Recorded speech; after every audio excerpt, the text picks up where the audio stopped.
What is up, everybody? Ethan Newberry, the Ginger Runner, here for another Ginger Runner Live, episode number 70. This episode is going to go amongst definitely one of my favorites. The guest I have on tonight, I've had him on a number of times on the show, and I think I came to the realization that he is my most frequented guest. I think I don't know the proper terminology for it, but he's been on the show the most number of times as a guest, and it's because I love him. He's hilarious. He's fun to talk to. We can talk for a long time. So I feel like tonight we're going to talk about gear and training and what's going on in the running world and triathlon and stuff like that. And it's just, we're going to take our time with it. I just have a feeling that's how it's going to be. And we're going to have some beer and enjoy each other's company with you watching live. So welcome, everybody. Sit back, relax, get ready for Ginger Runner Live, episode number 70 with Brandon Wood, a.k.a. The Gearist.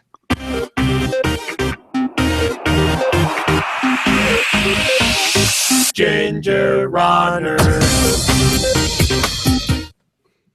Yes.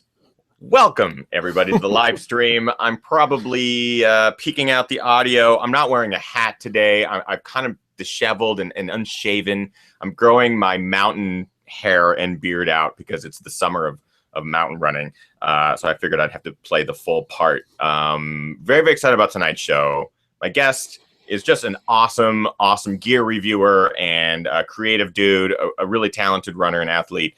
And he's been on the show a number of times. It is Brandon Wood, a.k.a. The Gearist. What's up, dude? How are you? What's happening, man? How are you? I love the new set, by the way. It's fantastic. Thank you. Yeah, I've been toying around with doing... Go ahead, sorry. No, go ahead. You were toying around? I've been toying around with doing something kind of similar to that in stone, but it turns out that shit's expensive. This was expensive. Because of all the Patreon support and stuff like that, I was actually able to make this happen. It's pretty much the only reason I was able to make it happen. But I am so excited about all of this too. Is it reclaimed wood? It is. It's reclaimed wood. I'm trying to up the game. You know what I mean? Mm-hmm. Like there's this certain level of professionalism that we both strive to achieve, and a part of that is upgrading. And in the last 4 years, I've had the same set, and it's like, I need to upgrade it and design it and actually put some effort and some style into it. So I'm very excited. And it will continue to evolve.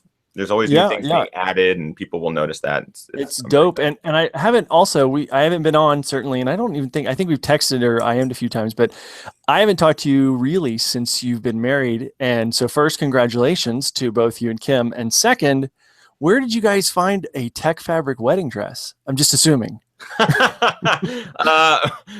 It was mine. Actually, it was mine. I just let her wear it. Gotcha. It's this really cool, like smart wool fabric that just absorbs and wicks away moisture. It was really great.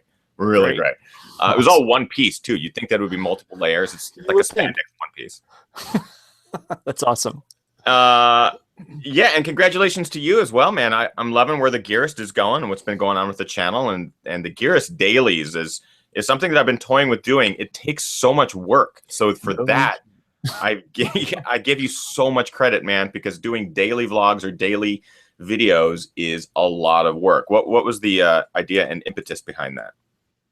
Well, if when everybody goes, and if you go to the channel and take a look at it, the idea isn't necessarily to be we're not going to do 7 days a week. But the idea was more that I found that here I am. And yes, I do reviews, and we're trying to do a few more of them, kind of mix up the scenery and all that stuff by doing them outside sometimes. A lot of the time, the reason for that is because I have a green product it doesn't work on a green screen. So, that was part of it. But then people were, saying things like, well, it would be nice to, instead of just strictly presentation style, let's see where you're going. So it was a mixture between that, people really responding well to when I did the series last year leading into Ironman Chattanooga in September 2014. And then, you actually were part of this because you certainly don't do it daily because, as you said, it adds up pretty quick in terms of workload. But when you go do a new trail or something, just kind of a random trail, I forget what the one that I was watching, it was you and Kim running somewhere, it was a couple weeks ago, whatever it was. And I was like, well, there's no reason that if I get a template in terms of editing set up and I really use somebody myself as well as other people that work with Gearist, it wouldn't be that huge of a deal. And to be honest, it's not that big a deal. As you know, the editing takes far more time than actually Yeah. filming stuff. But yeah, it was number one to begin to show people the gear in action that we're working with, even if we're not necessarily running with it, but just to kind of say, here we are. And, Tanya, one of our contributors, she lives in Switzerland, and she's like, well, here I am in this great little town of Greppen or whatever, and I'm going to this thing and doing this thing. And it's cool to see it in that setting, but it's also cool to kind of introduce people to the people that contribute to Gearist as people. Yes, everybody knows me, but there's also Tanya and Gretchen and Rachel and Kevin. There are all these other people. So it would be good to kind of get to meet those people as well. So that was, yeah. I think it's really cool, and I appreciate the amount of work that goes into it. I talked a bit about it on last week's Ginger Runner Live, but I've been a huge fan of Casey Neistat for a long time. Yeah. Probably the last 5 years or so, 5 or 6 years since he's really started to make films on YouTube. For those of you who don't know who he is, or maybe didn't catch last week's episode of Ginger Runner Live, go follow him on YouTube. He's just worth it because he's this really creative New Yorker YouTuber, filmmaker.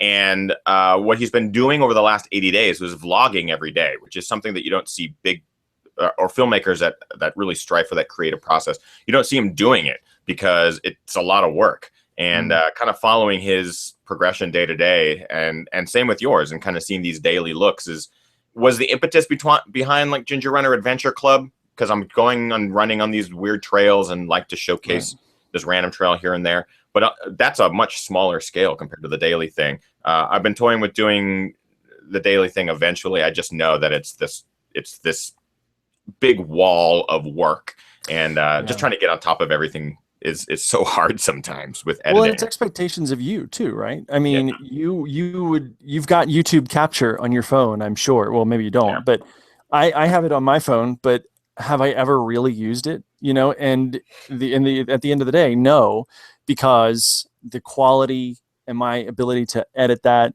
it would take I could just as easily throw it in Premiere Pro or Final Cut or something and rock a video out just as quickly and at a better quality. And since I'll talk about it later, a piece of gear that has been cranking out video in 4K that I have, I can't do anything with that on the phone. So yeah, exactly.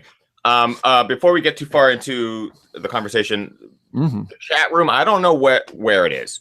It's not working on my end. If you had it preloaded before the show, I'm willing to bet it's working for you. So there is a chat room that some people are in, including Brandon. I believe Brandon has the chat room open. However, if you just joined us, I have the same problem on my computer as well, both the back end and the front end. That sounded dirty.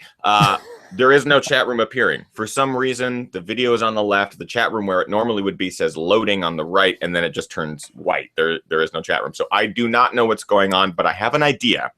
Right now is E3, which is the gaming conference in Los Angeles. And YouTube has just rolled out this new live gaming channel thing. It has currently 200,000 live viewers on that live stream right now somewhere on YouTube.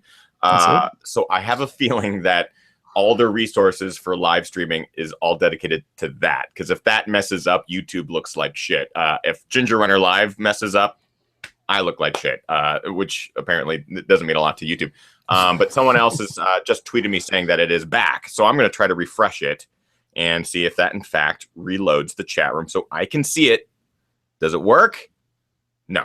Okay, so it's still down on my end. But if you keep refreshing, you might be able to catch it. I'll try, guys. Ethan asked me also before the show to try to keep my eye on it. So I will. And JVH Run says, Brandon, tell him to refresh, which he just did. Yeah, you guys, I'm not an idiot. Trust me, I've been refreshing this whole time while Brandon was talking and everything. I'm working on everything on the back. You have no idea how many windows I have open on my computer trying to get this to work. So trust me, I'm working on it. But it's also broken for me. It's if you had the window open before the live stream started, before 6 p.m., congratulations, you are one of the lucky few. And maybe that's a lesson to all of us to just have that open before 6 p.m. every single Monday, myself included. So we're just going to continue with the show, and maybe at some point it'll refresh for me. But Brandon does have it open, and he will be keeping his eyes on the live chat room in my stead. So if there are any questions, continue to ask them. The whole point of bringing Brandon on, this is why I love bringing him on, is because he's a gear aficionado just like myself. we get these gear, we get this gear from manufacturers. So we review it, we test it, we kind of put it through its paces, and we put our honest opinions out there. And so kind of what I wanted to talk about tonight is gear that maybe we're reviewing currently, gear that you guys wanted to see us talk about, maybe some things that are being debuted this summer or coming out in fall, or maybe some other buzz that maybe you've heard about on other products, and we can talk about it. So that's kind of what I want to talk about first. Let's talk shoes, Brandon. Yes. What do you currently have in your rotation? I have a feeling it's a lot. Is there anything that you are kind of hyped about that you have currently in your rotation? Yes. So this, I am very hyped about this shoe right here. I'm just kidding. Sorry for those that are not. It's my daughter's little shoe. It's kind of I didn't know. I couldn't tell. It was forced perspective. That's why I put it way up here. Right. Anyway, no, I'll tell you one of the things that I just reviewed last week, actually, that I really dug on, and I'm not sure, I don't think you've reviewed it yet, but you may have it, that I really like is the La Sportiva Mutant right here, this guy. Have you tried it yet? I have not tried it yet. I think I kind of angered La Sportiva with the last La Sportiva that I reviewed. You know, one of those things where you're like, sorry, I bummed you out. Yeah. But yeah, I saw some of your talking about it. Go ahead. Yeah, it's well, the first thing is with all La Sportiva, they consistently fit a half size small, at least, if not more in some cases. And the last shoe that I reviewed, which may have been the same one as you did from La Sportiva, was the Bushido. And I liked it, but I also heard where a lot of people, not a lot of people, but some people had some durability issues with it and some basically breakdown issues and things like that. For me, it worked well on the trails that I was doing, but this is really a step up. The lugs are just super beefy. It uses their impact brake system, which is, as you know, very kind of ubiquitous with all La Sportiva shoes. But it's just a really great shoe. And part of that is this kind of burrito tongue upper thingy they've got going on, right, which is really pretty cool in terms of the amount of lockdown you get. Whereas the Bushido used, elasticity of the upper to really lock it down. This uses kind of something that's not that stretchy, but the lacing itself allows you to lock it down. That said, the lacing, I can't imagine having to relace this thing because you've got, like, if you can see up here, there's like a lace that goes inside, like through the tongue and then doubles back out. And it's quite strange. It works, but I can't imagine being like, I need a new pair of laces. Let's just put those in. So yeah, that is definitely one that I really like. It's something that's coming up is the Fuji Attack 4 from ASICS. Yep. Which I'm kind of pumped about. Haven't done any runs in it yet, but I really like the interesting outsole. Fuji Racer. Yeah, it's a pretty cool outsole. It's not super. I guess the lugs are probably, it looks like about 4 millimeters deep or so. And this thing, this little kind of gray section you see here, which includes these parts up here. Is that exposed midsole? This is everything green you see here is rubber. And then the gray parts, which are like these little dots here and this Y-shaped thing, appear to be kind of like almost a full-length rock plate of sorts. It's quite hard. I mean, it's not foamy at all. It's not like an EVA rock plate, or if it is an EVA rock plate, it's an EVA rock plate that's super, super tough and rigid. So interesting. I'm kind of pumped about that. Yeah, but I have a lot more, but I'll let you jump in. I don't want to cut you off. Yeah, no, I'm seriously, I've just been trying to refresh the chat room over and over again. But that, I was curious about that because I know that ASICS has a couple of shoes that they're looking to bring out that involve trail outsoles and some midsoles and stuff like that. I always worry about, I like a rock plate, but I always worry that the rock plate is too substantial or it doesn't have any sort of bridging or scoring in it to allow any sort of flexibility. It's kind of it's a weird game to play. I was actually going to talk about this shoe. So this one is it's one that I've had for a while. It's the North Face Ultra Cardiac. I ran in it again this weekend, hoping, actually yesterday, just kind of hoping that I could break it in a little bit more. I think I only have like 30 miles or something on it at this point.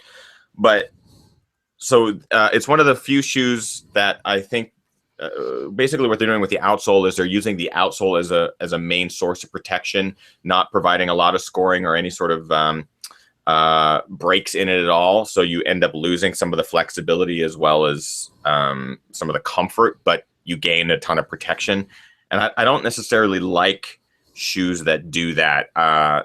It's the same sort of problem that I had with the New Balance Fresh Foam Trail that was released, where I know that you like that shoe. I just had a major problem with the outsole being one piece and, to just a lackluster feel on my foot. So I was kind of worried that that's what's going on with this. And I'll get to a more substantial review about it in a bit. But it's also interesting to see that they do have some protection bits here in the heel, as well as some up under the forefoot and midfoot, similar to the Asics that you just showed.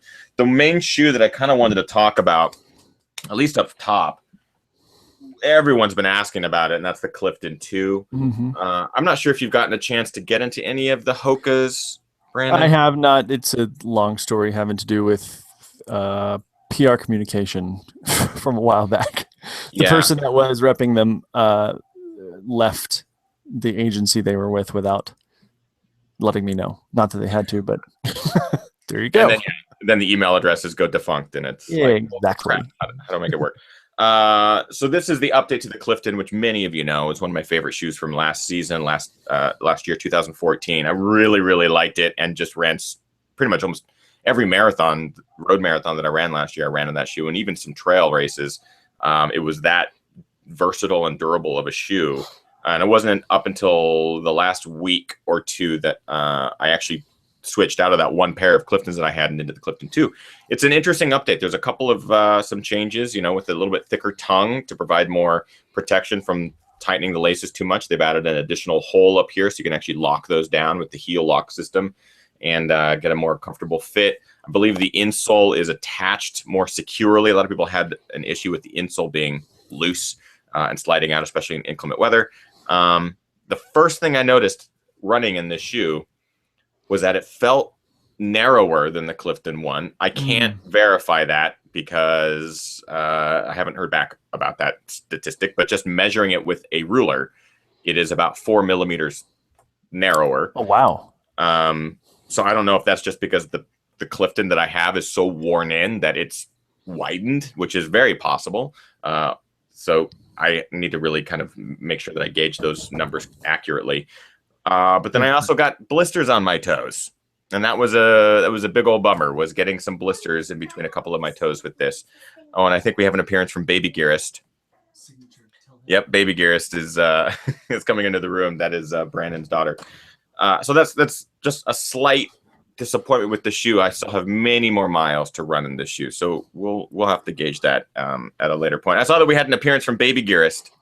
We did, and I need to run upstairs. I really apologize to the entire listening audience and watching audience. But I have something for you to talk about. It's like a coffee talk. The Run Venture from Topo. Speaking of scored rock plates. Yes. I'll be right back. Talk about that because that's what I was about to mention. Sorry. So sorry. It's okay. It's okay. Brandon is home alone with his daughter, so he may have to run out from time to time to kind of set things up. He brought up the Run Venture from Topo. And if you saw my review of the shoe, you'll know that I liked it. I had some issues with it, but overall, I thought it was a pretty good first jaunt into the trail running shoe from that company, which is new to me. I haven't run in many Topos, but that's being changed. I have a pair of their Flylights, and then today, actually, we'll save this until Brandon gets here because I think he's going to want to see this one as well. But talking about the Run Venture, my problem was that it was a little too responsive for some of the work that I was doing with it, not nearly as cushioned. The midsole material was nice and soft to the fingertips, but didn't really translate to how it wore on the foot. However, for a wide toe box protected shoe, I thought it worked substantially well. And Brandon is just returning, and I think he has a guest with him. Oh yeah, but he is going to flip in the earbuds because I know that he can't hear me until he can actually hear me. Brandon, can you hear me now? So sorry. I can hear you now. Who is this? It looks like we are joined by a very famous celebrity. Who is this? Say hi. Hi, Who are you? Sydney. Hi, Sydney. How are you? Good. Don't be so talkative. you're baby Gearist. Am I right? You're baby Gearist? Uh, So when you do baby Gearist videos, does your dad give you products to review, or how do you do it? When I give you things, what do you do with them? You just take them out of the box and look at them? Yeah. She's being shy right now. Why don't you can tell everybody about your shoe real quick. Go ahead. Oh yeah, look at that thing. Tell me about that. It's a Nike. Yeah. And is it comfortable? Yes. Yeah. Tell me about it. Did you run your first turkey trot in that? Yeah. Oh wow. What's your favorite What's thing your about favorite thing about it? I like to run in it. There you go. Do you like the And- color? I know your dad likes that color. That's his favorite color. I do. Yeah. Don't be so talkative. Usually, boys don't like pink because it's a girl color. Sometimes, but it takes a real man to wear pink. Right? Yep. Okay, you go back upstairs. Thanks for coming by. You say thank you. Thank you. Oh, thank you. It's good to see you. Bye. Close the door, please. She's famous. Famous YouTube gear reviewer, baby Gearist. Sensation.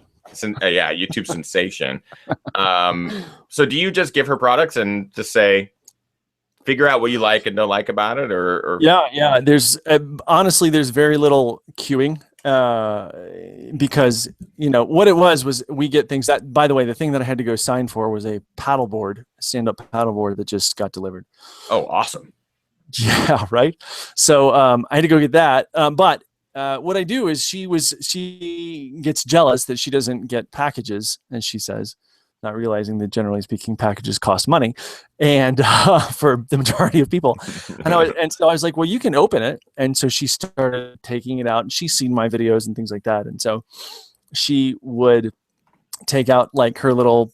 She had this little like Barbie camera thing, and she'd take it out. She'd be like, "Hi, this is Sydney from Gearist.com, and here's my camera, and you can take a picture like this, and it has pink crowns on it, and you look through here, and this is the Daddy. What is this? USB, honey. This is the USB where the pictures go, and yeah. So I was like, well, we should probably record this. So that's what we did. Sensation was born. Indeed, born. So you're talking about the Run Venture. Yes. So the Run Venture that I really, and this is one of the things that I was kind of surprised about. And I was doing an interview with Tony Post, the founder of Topo, hence the name Topo, Tony Post. Get it? So I was commenting on the rock plate or asking about the rock plate of it. And he actually pulled out, because if you just look at it, one would assume that because the little carbon print looking thing that you see there on the bottom, one would assume that that's kind of full length. But then he showed me the actual kind of midsole plate that goes above it, right in between the outsole and the midsole.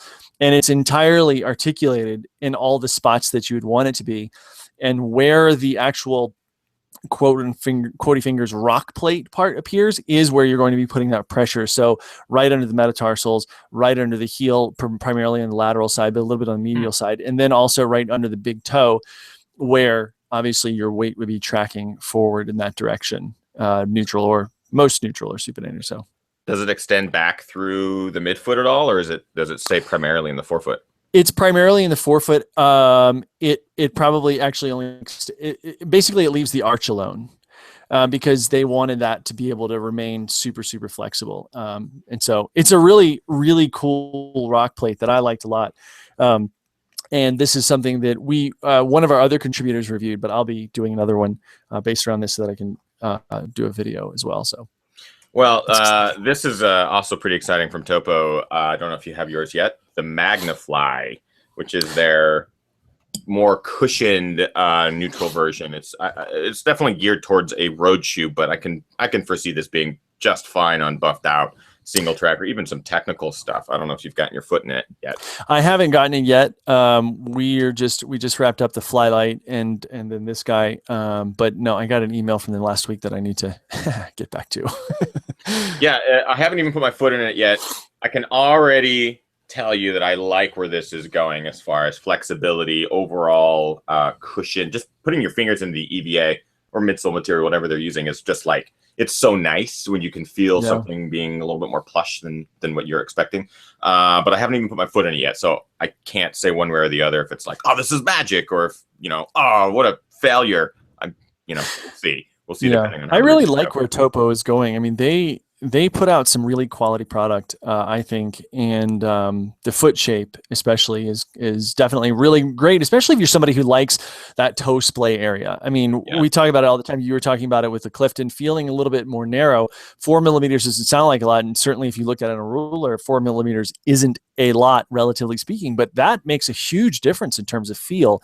And Topo from the outset has just had great toe boxes. Sometimes they're not quite as large as like an Ultra or something like that, but then the argument could be made that in some cases, too wide of a toe box can get swimmy, and it just goes off the rails in that direction.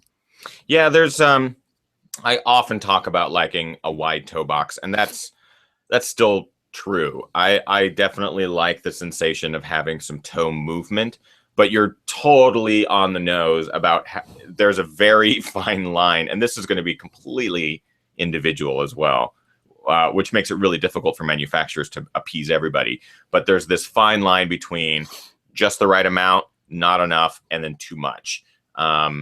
It's that when you start getting into too much, especially in a trail shoe, if there's too much toe room, you're swimming all over the place. You don't have any sort of tactile feel. It could prove more dangerous than helpful. Excuse me. I'm drinking, by the way. I'm drinking Allagash Saison. I don't even know if we talked about beer. Are you drinking anything tonight, Brandon? I am. In fact, I am drinking and I'm drinking it from something that I really like a lot. I'm drinking a Skinny Dip from New Belgium. It's quite good.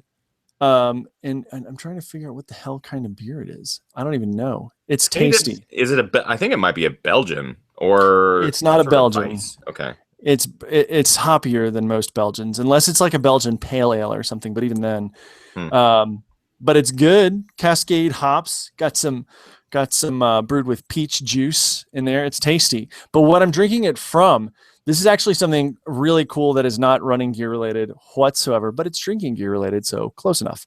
This thing from Yeti Coolers called the Colster, which is supposed to work with bottles, but this bottle seems to be narrow, and it works really well with cans. And so, like, it's kind of like an aluminum koozie that's actually like a double-walled Erlenmeyer flask.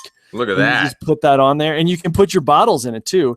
And I would turn this upside down, but then I'd spill water everywhere. It holds that in there like super well, stays warm. It's pretty dope. It's called a Colster. It works with bottles as well? It does, but for some reason, not with this bottle. I think I have another bottle down here from something else. Because the top little rim is kind of flexible. So it kind of, there you go. Ah. Look at that. And it's insulated. That is awesome. Right? I love this thing. That is way better than holding a bottle in your hands. Like that is the future of holding bottles. Speaking of new gear. But holding in your hand is so much more meta. Hey, do you have your chat room up? I have a couple of questions from it if you'd like me to. Hell no. I've been refreshing on the rapid, like refresh. I've broken my brow. No, I don't have the chat room. But I imagine that people are a flurry with conversation. What's happening? Well, so the first one was kind of way back. It says, it's Kristen Winger. It says, Brandon, thoughts on the TomTom Cardio. Have you tried the TomTom Cardio? I don't have my hands on it yet. I'm actually working on a deal that will hopefully go through in the next couple of days where I will be able to get finally gear like watches and be able to compare Phoenix 3 to TomTom to all that stuff. I'm crossing my fingers. I know you've had yours for a while. You've been able to run with it. What are the initial thoughts? Because you've run in pretty much every watch, or at least a lot of them. A lot. I like it a lot. I really like the optical armband, that you're not having to worry about necessarily a chest rate, heart rate strap on your chest. Right. For me, I've never really had chafing or anything like that, but this is a really kind of a step. I'm holding this up like this is the watch. This is actually just a spare band. I don't have a watch down here. My wife was borrowing it. But I really like it. And it did well by me. The first run out of the box was kind of interesting in that it really put the pace down. But once it calibrated itself, it was nice. One of the coolest parts about it is that when you pause it during a run or something, for whatever reason, it automatically gives you like, I think a 60-second, maybe 120-second countdown to see how much you're recovering in terms of your heart rate dropping off beats per minute. And so it tells you if you have an excellent recovery, if it's around 40 beats a minute, and then fair recovery, poor recovery, whatever. So that's actually really cool if you're doing something where you want to make sure that you're kind of getting a good recovery, and if you're stopping for that purpose instead of stopping because you're pussing out like me after a long climb. So. Right. There's been so much talk about that, the optical heart rate and, the heart rate sensors in hats now and things that can measure your heart without actually having to wear a strap around the chest. I'm a big fan of anything that takes comfort into consideration, because I know that wearing a heart rate monitor for a long time for me was not a huge issue. But then on long runs or even ultras where I'd be wearing it, there'd come a point when I'm like, I'm chafing because of the heart rate monitor and there is blood coming down my side. I need to pull this thing off. And anything that can help with that, I'm a big fan of. And it's fairly accurate for the most part from what you've been able to tell. That I've noticed, it's very accurate. One of the things that, and I have another device that I'll mention while I'm talking about it. It's accurate. One of the things that people might be a little thrown by, that's not a huge deal, is that you kind of have to wear it sometimes higher on the wrist. So you wouldn't necessarily wear it in a traditional watch place, because a traditional watch place can get bound up around those bones of the wrist right there. Mm-hmm. This has to be above that, because the way that it reads is as your skin expands, right? Every time your heart beats. So as your skin expands under this thing, that's what it's paying attention to. And so you have to wear it in a place that's more fleshy, which is higher in the wrist. It's not like halfway up your forearm or anything, but it's just behind those bones of the wrist. And the other thing that I would mention, because the TomTom uses the technology from this company, is this is the Mio Velo from Mio Global. And you'll notice if you're watching, there's no screen on this. It's just a heart rate strap. So it literally steps in for a chest strap. What's cool about this device that I think is just the coolest thing ever is that, let's say you've got you've got your phone, right? By the way, I have the chat. I finally have the chat. I finally got it. This show is a success. Slow clap.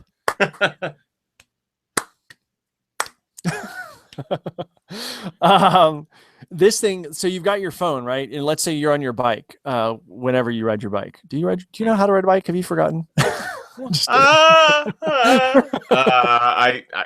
funny is, I don't mean to completely divert, but my new house is so close to a perfect bike path. Awesome. Like blocks. And I found myself pulling my bike off the rack and using it as an indoor trainer a couple weeks ago. And I got halfway through my workout and went, there's a bike path outside. Why am I not on that? Because it's not like it's raining.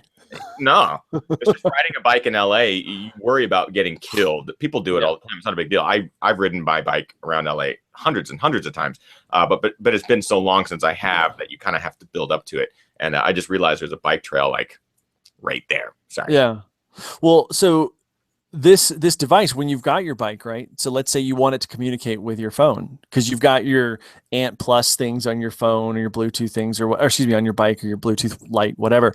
This will translate that signal from Ant Plus into Bluetooth, so it can communicate with your phone. It creates a bridge. Hey.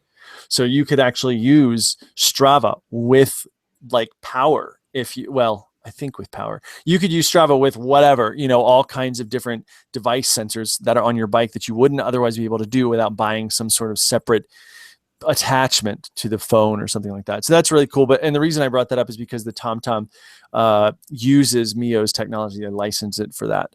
Even though Mio has their own things, including just daily fitness trackers like the Fuse and things like that. So it's all very, very, I really like the optical pickups a lot. It's really very cool. Yeah, and the Mio will also be a medium between Bluetooth gear to Ant Plus. Gear. Right, which I think that's the main selling point for me now, especially with the Ambit series being all Bluetooth, completely disowning Ant Plus entirely. It would be a nice, I guess, middleman. Yeah, it's great. it is another piece of gear you have, and pairing a lot of those things is kind of, I mean, granted, you have to do it once, right? But getting all these things to play nice together, if you've not done it before, and even if you have done it before, can be just a little tedious. But that's the nature of the beast. I don't think there's really, I mean, until somebody comes out and makes a legit smartphone app that can go through and just essentially do point and click, that's just the way it's going to have to be for a while, I think. Yeah, and what also sucks is that there is no all-in-one. Even though that they might incorporate the heart rate monitor into the strap or into the watch, there's still other data, especially if you're a cyclist or a triathlete, that you're going to want to collect on the fly. Right. And a watch can't always get all of that, and if we want. So really, watches at this point are a medium between the activity and online data storage. Mm-hmm. So whether it's moves count or whether it's Strava, which seems to be kind of the popular thing that everyone's jumping on now, until the app works as a standalone, or there's a device that you can wear that's a standalone Strava only sort of thing that will collect all that information and upload it. You know, the watches and all these other pieces they're all mediums. I don't know. It's going to be an interesting future over the next 5 years to see kind of how fitness devices alter and change and adapt and collaborate. And I just hope that they don't continue to come out with new technologies like Ant Plus or other sort of connectivities that are standalone licenses as opposed to like a general handshake between brands. Well, it's like Apple coming out with a USB-C. Who the hell uses USB-C? Anybody? Right. It's their own USB. Hey, it's super fast USB. It's like a USB 1000. We get it, but you just like screwed everybody because you know, my one device that's this won't work with that and blah blah blah. Yeah. As far as like gear that you guys who are watching live maybe are into or have questions about or have heard rumors about, ask those questions in the chat room, or you know, let us know, because now I have the chat room up and I know Brandon has the chat room up, so that's 4 eyes that are able to. Well, actually, that's 6 eyes because Brandon's wearing glasses. Sorry. That are able to watch the chat room. We had a couple questions early on when the chat room was working for me before 6 p.m. From Noah Barrett. At the Ginger Runner, do you guys happen to have any advice on what to do if you do not want to run? I have been battling this for a few weeks, and with a half marathon in September, I need to get going. So I think this is just general motivation. Mm-hmm. And that honestly, dude, that is something that everyone suffers from at some point, sometimes more frequently than others. Honestly, every runner, every athlete, every triathlete goes through it, because you've either worked really hard in your training, you've built up this huge training buffer, and your body is just like over it, and your mind is really what needs to be turned on so you can actually get out there and just do something, whether it's a big training block or whatever. It could also be family life, friend life, or work life that are influencing your training schedule. So maybe you've put off training for a couple days or even a couple weeks, and just getting back into the routine is really tough. So as far as my advice, I'm sure Brandon has his advice as well. My advice is to just go outside. The very first thing you can do is just take a step out your front door, because you know, let's say today is my day off from running. Mondays are just my day off. So I actually look forward to Mondays starting on Thursday and Friday. I know that I have a big training block Thursday, Friday, Saturday, Sunday. In most cases, this last week was a little off, but I know that these 3 days I just got to get through them, and I can use Monday as my motivation. But through those days, I'm like, okay, I got to run for 3 or 4 hours today. That's just, I don't know if I really want to do that. And you can put it off and you can put it off. But really what it's going to take is standing up and getting off either the couch or from your computer desk or whatever and walking outside. Just put your shoes on and walk outside. Even if you go for a mile walk in your neighborhood and then come back and put your running gear on and then go for a run, just getting outside, getting away from the computers, from the technology, from the family, or from whatever the distractions are at that time.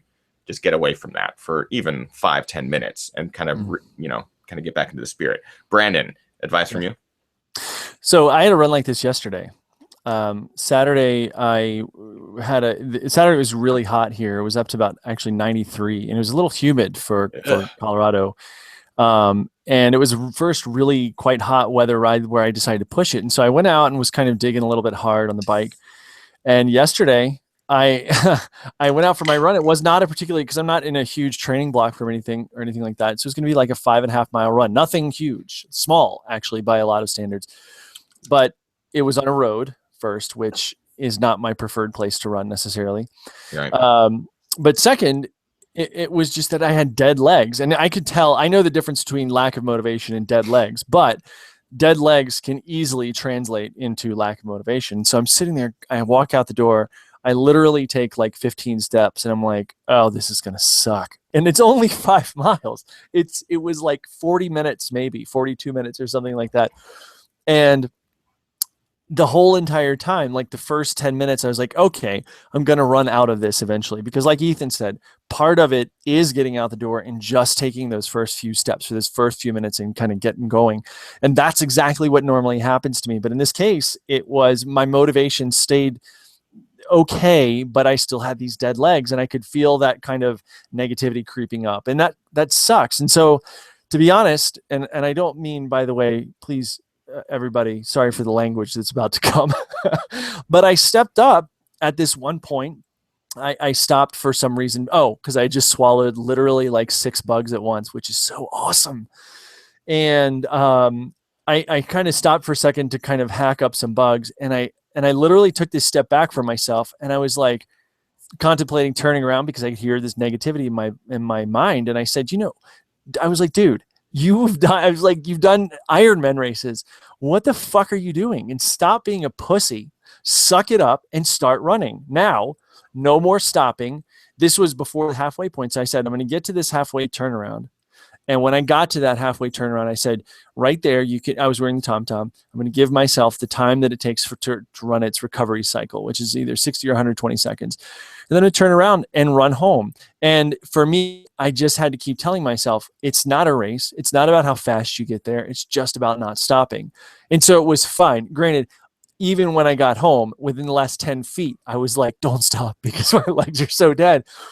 But sometimes that's part of it. And sometimes you just have to kind of gut it out, which is what I did. But I would add to what Ethan said about you just have to get out the door.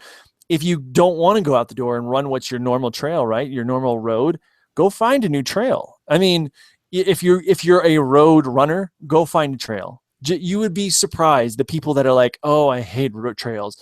And you'd also be surprised at people that go, oh, I hate roads. And that's fine. If you hate running on roads, maybe go run through downtown of some city or something. Explore. Use that time to go explore something. And especially if you can get on a trail, just look out for snakes and stuff. It's so much fun to get out and just kind of find new places and find things that outside of your head and outside of the emotional motivation that it takes, that are just going to kind of pique your interest from that native exploratory sense that is inherent in all human beings, to get outside and keep putting one foot in front of the other, whether it's hiking, it's walking, it's trekking, it's running, it's cycling.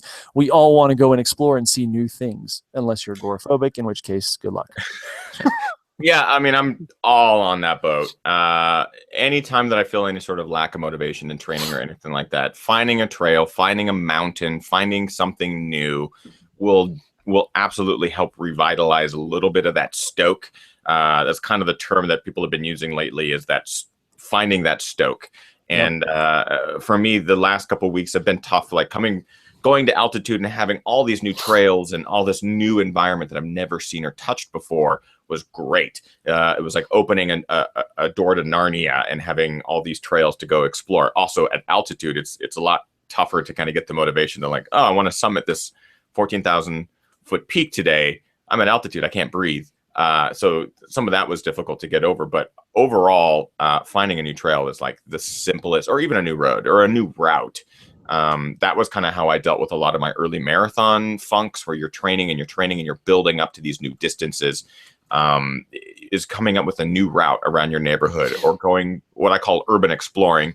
If you live in a neighborhood that not everyone does, but has lots of streets, and near where I used to live in I didn't live in the Hollywood Hills, but I could run to the Hollywood Hills, and there were just roads that zigzagged and did all this, you just get lost up there. And that was fine. I know that I could pick one road to run up and just choose a different left-hand turn to a right-hand turn to something, and it would take you somewhere that you would never even be able to revisit if your life depended on it. It was fine. It was really cool. And that kind of helped to retrain that spirit that what I was doing was fun, and training is supposed to be fun. Absolutely. I got a question from earlier. Two questions Yeah, from the ask same it. guy. I think I also got a delivery while I was doing. I heard a Oh, pounding on the front door. So go ahead and ask the question. I'll hear sure. it, and then I'll disappear. Let you answer first. Okay.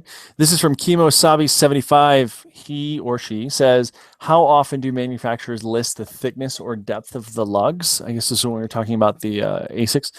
And he also says, how does lug size come into play? Are deeper lugs better for mud, etc.?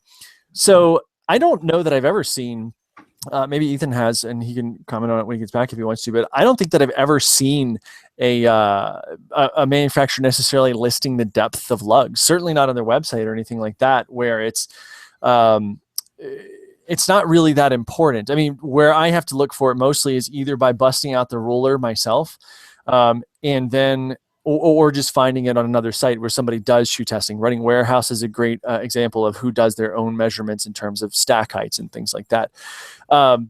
And the way that it works in relation to what does it affect with different lug heights. Now, on the one hand, a deeper lug might be a little bit of overkill for some places, because if you're on more well-groomed trails and things like that, especially things that are a little more abrasive, a deeper lug actually has the chance to chip off or to wear down more quickly. And that seems excessive, because a deeper lug, rather than a well-groomed road, a deeper lug is going to really be able to handle stuff that's more loose and more technical. You have to think about it, kind of equate it to a mountain bike tire, right? A mountain bike tire, if you're going over technical stuff where you're going to have a loose top layer or something like that, you want deep lugs or deep tread on that mountain bike tire or car tire, whatever, to dig down and really grab the stuff that's underneath. So the deeper the lug, that would generally speaking be what you're using it for. And, when Ethan was commenting earlier about, I think it was the Clifton 2. No, was it the Clifton 2, Ethan, or was it the North Face? I think it was the Clifton 2 you were talking about, could be found on some buffed out trails. Yeah, it was, because the Clifton one for me was great on some buffed out. You know what? No, maybe it was the Magnafly from Topo. The Magnafly, yeah. And there's another. I'll pull these up while we're talking about shoes. These are two shoes that I'm about to that are going to be reviewed in the next few weeks. Here we've got the Salomon. What is this? The S-Lab X series. Both of the Salomon Sense 4 Ultra. Sense 4 Ultra, yeah. Sick ass shoes. Number one, I love that they're just balls out red. But you'll notice with both of them, I mean, these are considered pretty technical shoes. I mean, this is what the Sense 4 Ultra, right, is what Journey runs in quite a bit of the time, except for he runs in the Sense, which has just strictly exposed EVA on the back. But you're talking about a shoe that doesn't have particularly deep lugs. They're 2-3 millimeters at best, I think. And so with that, it comes down to kind of your taste. And it comes down to the type of trail that you're going to be on ultimately. Neither one of these are super deep lugs, but no one would question Solomon's expertise in the trail running arena. So I forget the second question. And how did lug size come into? Oh, so better for mud. Actually, a deeper lug can hold on to mud a little bit better sometimes.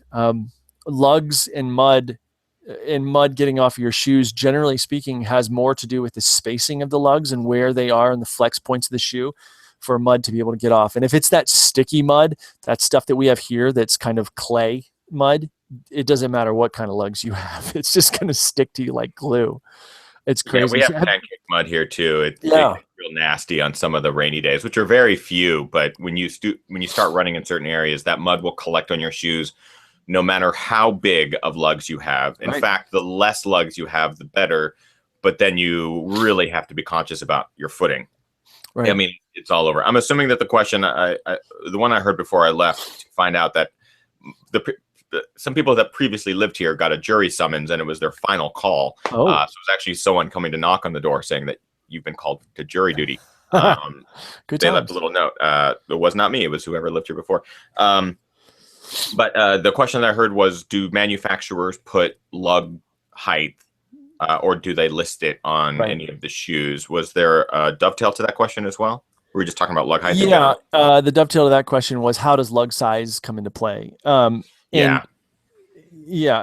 I'd add, but sorry, because I did actually say something about your input, Ethan, to that. I've never seen depth be listed, but again, not that it needs to be, but also that's a really sensitive place in terms of manufacturing tolerances, which is something that is not often talked about, but it should be, because a manufacturing tolerance, basically, if, Brandon's shoe company goes and we're going to start making a shoe. Well, this factory over here is going to say, I'm going to give them specs. I want to say, well, the lugs need to be exactly 4 millimeters deep. They're going to say, well, your tolerance is going to be from 3.85 millimeters to 4.05 millimeters. They're going to give you a range of actual depth, and it's going to be, the higher grade the factory, the higher grade the molds, and things like that. If you own the factory, you can certainly control it more and things like that. But smaller shoe companies can't really control it because they have to manufacture in other categories. For instance, I used to work for Newton Running, and Newton has its shoes built in an ASICS factory. It doesn't mean that it's owned by ASICS. It means that ASICS shoes are also made there.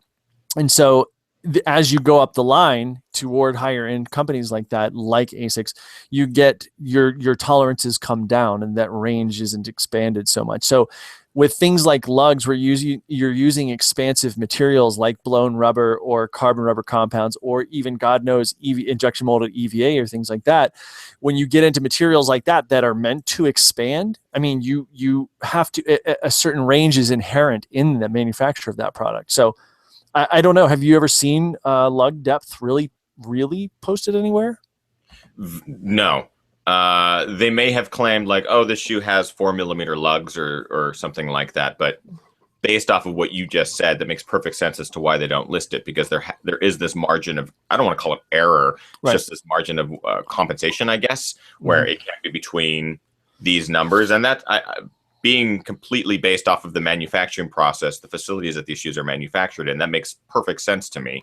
But it also makes you think, where else are these numbers being compensated? Like, is it the durometer of an EVA, or any of the rubber, the blown rubbers, any of those numbers and the stats and stuff like that?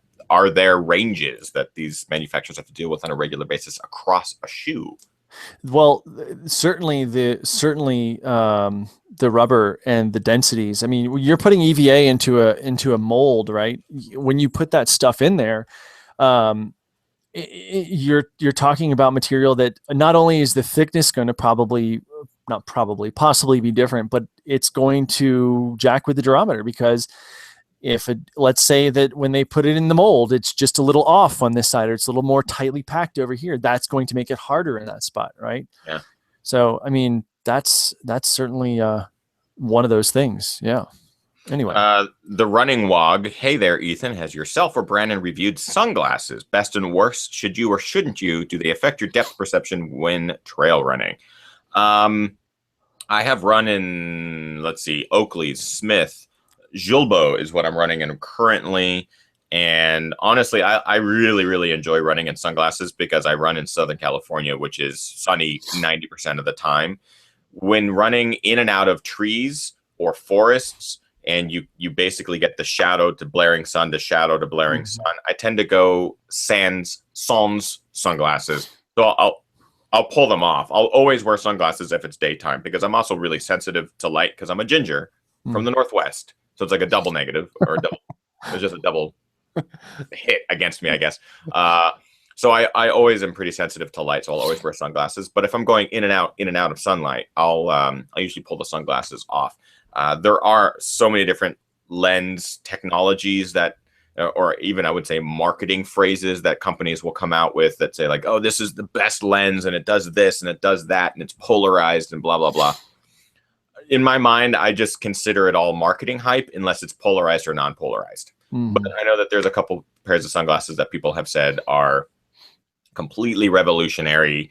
They take out all lens flare and balance the light and dark running from forest to sunlight and stuff like that. I haven't tried many of them, so I can't really speak on that. But Brandon, what are you running in? I know that you are getting sunshine right now in Colorado, so it's probably something affecting you.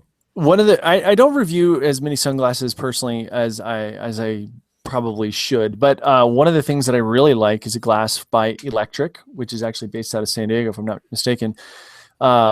If you just search Electric sunglasses, they'll come up, and they make ski goggles, helmets. They're just a really cool. They make some lifestyle stuff.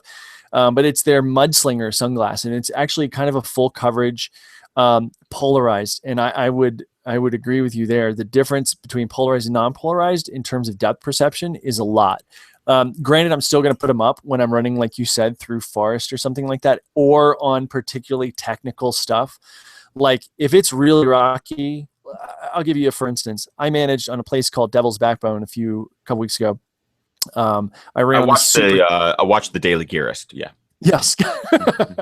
And I ran prior to that Daily Gearist a week before that. I was running and ran all the technical stuff with my glasses up. And then I was like toward the end, I went up to this place called the Keyhole, which is this cool cut through on this rock. And then I go, what was it that I did? I get down and I get onto one, like a fire road, smooth, just well-groomed. And I hit my palms of my hand. It just ate shit. I found the one little nub of a rock sticking up. We call those baby heads. Little baby heads poking up out of the ground that just knock you on your ass. Yeah. But sunglasses in general, the problem I have is that I like to wear something in my forehead because I sweat like a whore in church. And so I need something to be on my head. And not to segue away from sunglasses because I'm not doing that. But I finally found a hat.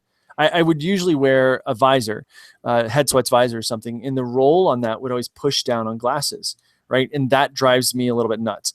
And so what I would prefer to do in that case is just wear the visor and deal without the sunglasses. But then I got this hat from, I think you may have the same one, from Patagonia, the duckbill trucker. I got mine as a swag item from the Quicksilver 100K, and I love it. I think it's awesome. It's so awesome. The brim, it sits flat. You can wear it up duckbill style. You can wear it down. You can roll it. It won't necessarily stay rolled that well, but I mean, it's so great. And you can wear it. And I wear it backwards, and then I can wear my sunglasses. I can put them up. And so I've been wearing sunglasses a lot more, but yeah, definitely polarized is certainly something. But again, light sensitivity is a big part of that. Can you deal with it? And if you have bright blue eyes, or if you're ginger, I mean, that's no joke. I mean, people that have lighter complexion a lot of times have more sensitivity to light, even photosensitivity to light in their eyes. So.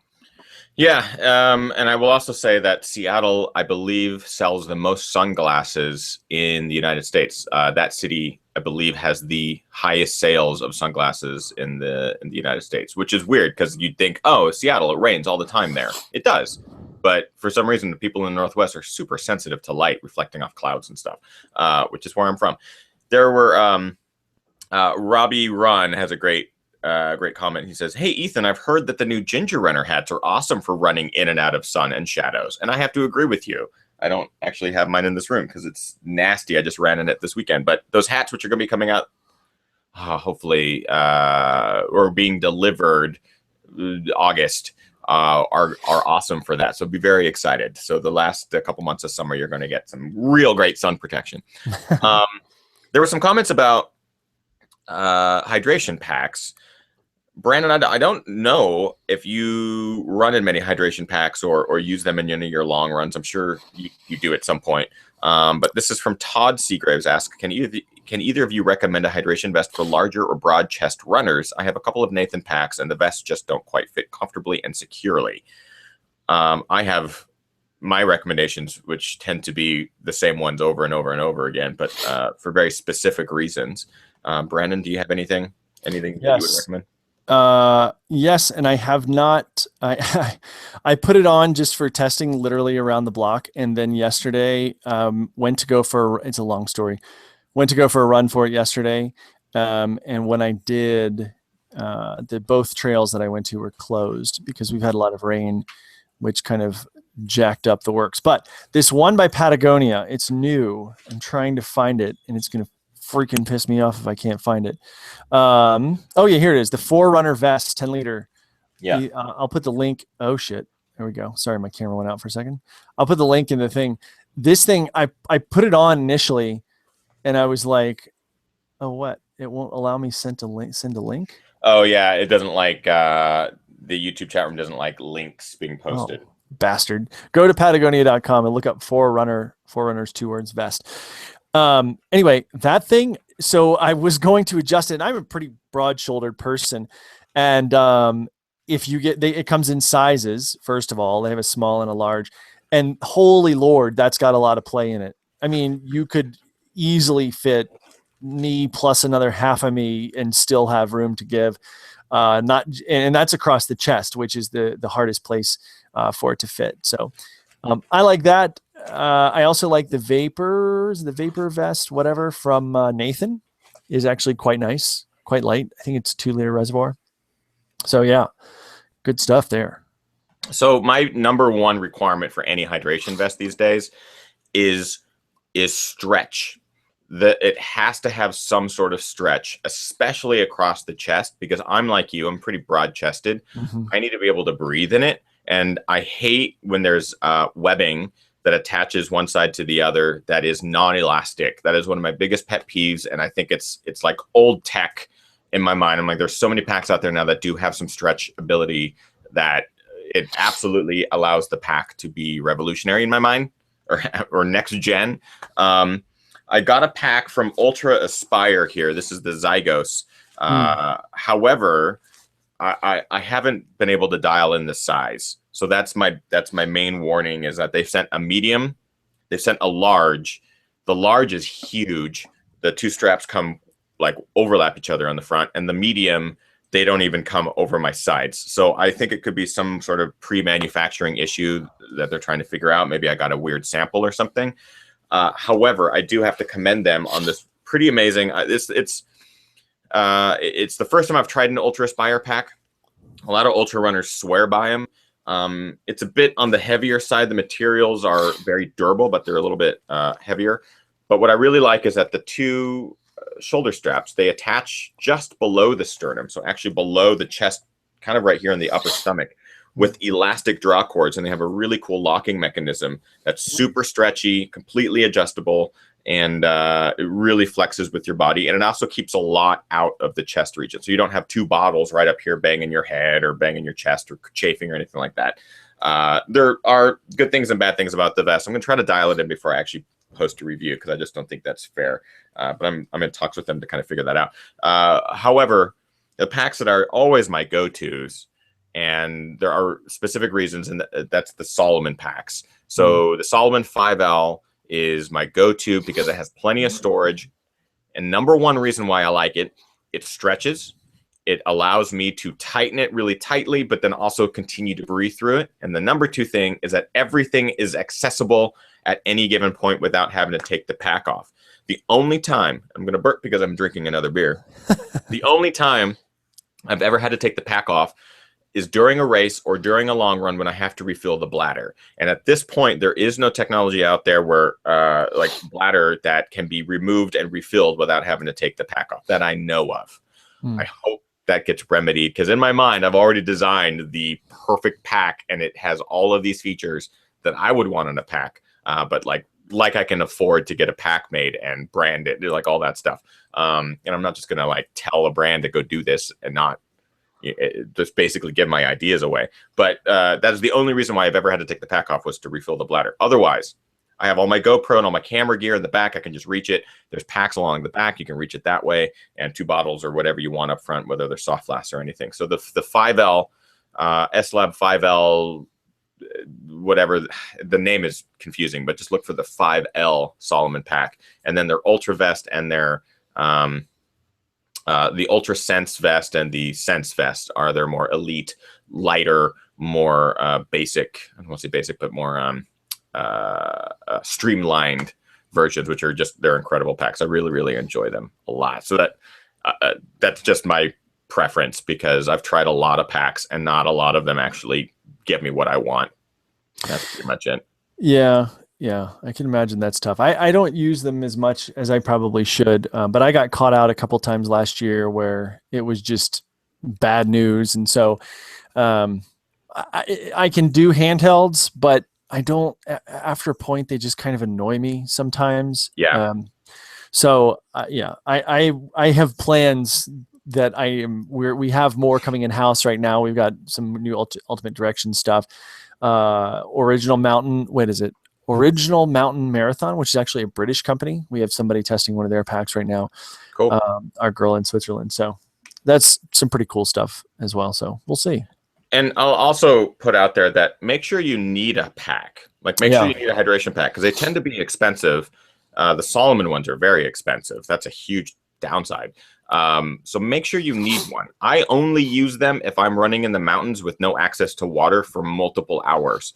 If I'm doing any sort of run that has access to water above 2 hours, I usually will only carry a handheld or two or use a really limited vest that has a couple of soft flasks in it. Make sure that you need that bladder if that's what you're getting the pack for, or you need that additional storage for longer adventures and stuff like that. So that's definitely like a thing that's going to be an individual thing. And someone also asked, what bladder do I use for the 5L? Solomon sells a bladder for the 5L. So it's made by Hydro Pack. It's the one that fits in it. I would just get that one. Yeah, anything. I think Hydro Pack makes a lot of the material for a lot of the brands.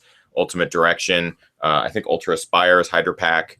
I think Nathan is Hydro Pack. I don't want to. Nathan at least used to be Hydro Pack. They used to be. Or Osprey packs, I think. Osprey, maybe. And I know Solomon uses Hydro Pack. So whatever the Solomon one that they sell, just get that one. Yeah, Robbie Run says, Ethan made the hats a limited edition item, critical to jump on the buy ASAP. Oh, yeah. Sorry, I'm still talking about the hats. And my Solomon vest is good with HRM. Heart rate monitor?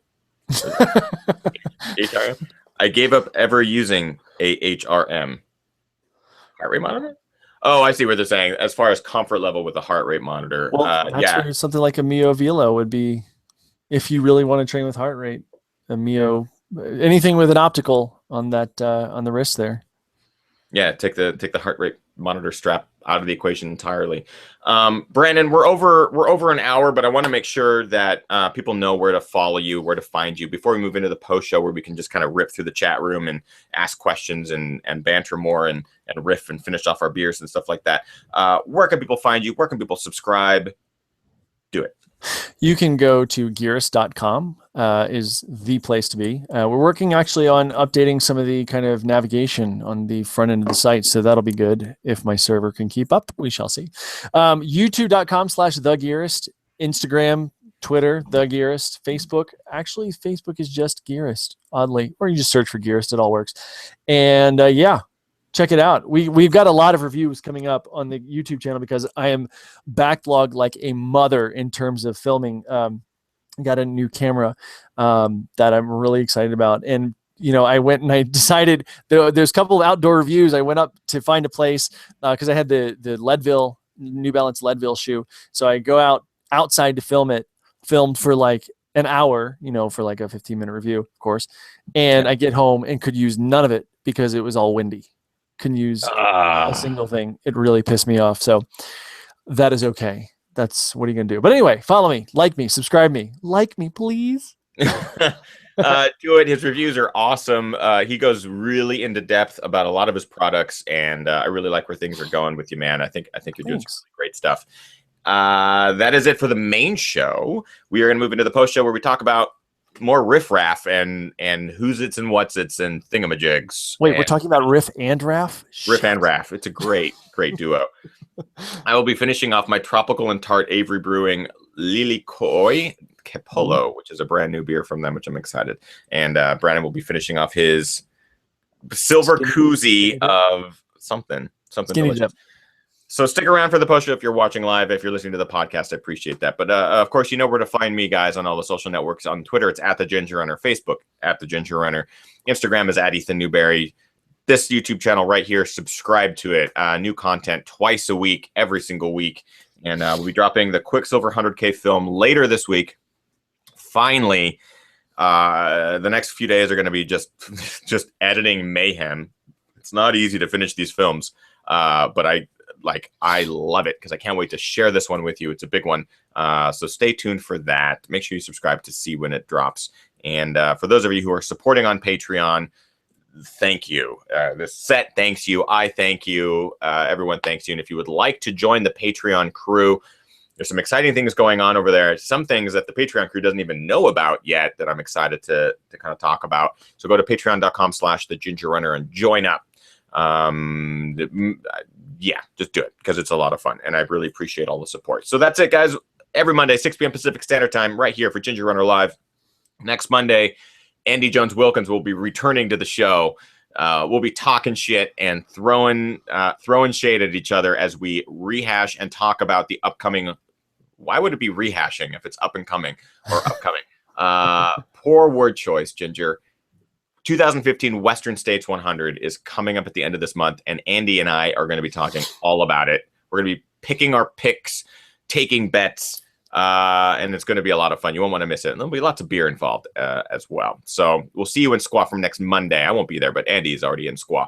I'll probably be there later in the week. So that's going to be a great show. You won't want to miss it. Stick around for the post show, which starts now.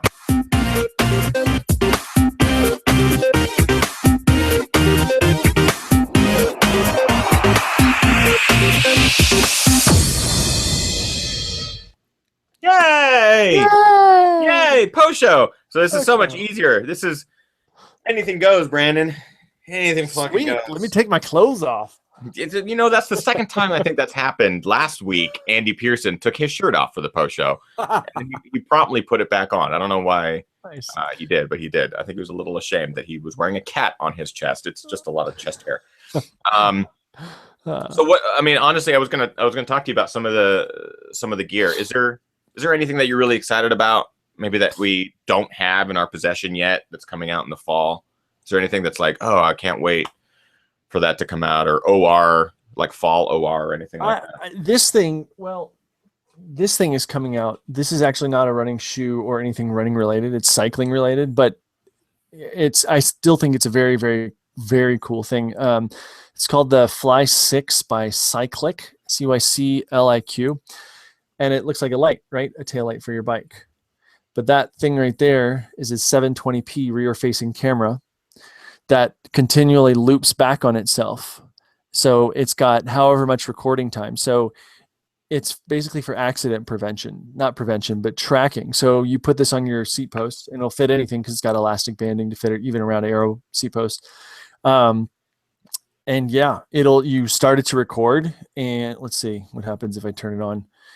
You started recording and it does all this kind of flashing nonsense to, give you visibility. But then at the same time, it's recording this constant loop. So it'll record, let's say it'll record, a couple hours, depending on the resolution. Once you're done with that couple hours, it'll loop back and start over again. So it's not like you have to have a 64 gig card or anything in it like that. So I think that's really actually cool. Really cool. I think it's excellent, especially with the what I feel is an increase in vehicular bike accidents. I think it's a great invention. So it essentially just runs off of like AA batteries or something. Does it reach? It's rechargeable, USB rechargeable. Okay. Micro SD card. You can change the blinking pattern and all that from either blinking to solid. I assume you could tick down the amount of blinking that it does to reserve battery and things like that. But yeah, really cool and not that huge. I mean, it probably weighs a solid 10 ounces or so. It's a little weighty, but it's a really cool, and just for safety's sake, really cool little product that I'm kind of excited about. I haven't tried it yet. I need to. I like that. I hope that sort of invention kind of one is never going to be useful as far as like I hope it never has to get used. But I think it's really great, especially if there's a forward-facing version and stuff like that too, just to kind of keep cyclists safe. I think it's a cool thing. I hadn't even seen that before. That's really cool. And then this guy, have you Treksta? Treksta. So Treksta has been around for a while, but generally they make hiking. This is a hiking shoe. And this is actually my wife's. This is their Cobra 114 something GTX maybe. Let's see, Cobra 114 BOA. So it's Gore-Tex SCR. So it's Gore-Tex upper and all this stuff. Just kind of a all around lightweight badass hiking shoe. But what's really cool about it? Do you see these little stripy? Yeah, little pods. Yeah. There? So that's called Ice Lock by Treksta. And I saw this years ago because they've been making this stuff for years. And what that stuff is it's micro glass filaments that are arranged vertically. So it's effectively glass that you're walking on, but it's such a durable and tightly packed filament that will grip on ice. It's not a spike. You'll see. I mean, it's not a lug or anything. It's just kind of, it is a lug, but it's not like extending farther. That will grip ice. It will grip like algae covered surfaces and rivers and things like that. Wet logs, whatever. This stuff will grip it. It's Why not really make the whole fascinating. outsole covered in that stuff then? I don't think it's got that much flexibility. So that's definitely part of it. But also I think it probably weighs, this is not a light shoe.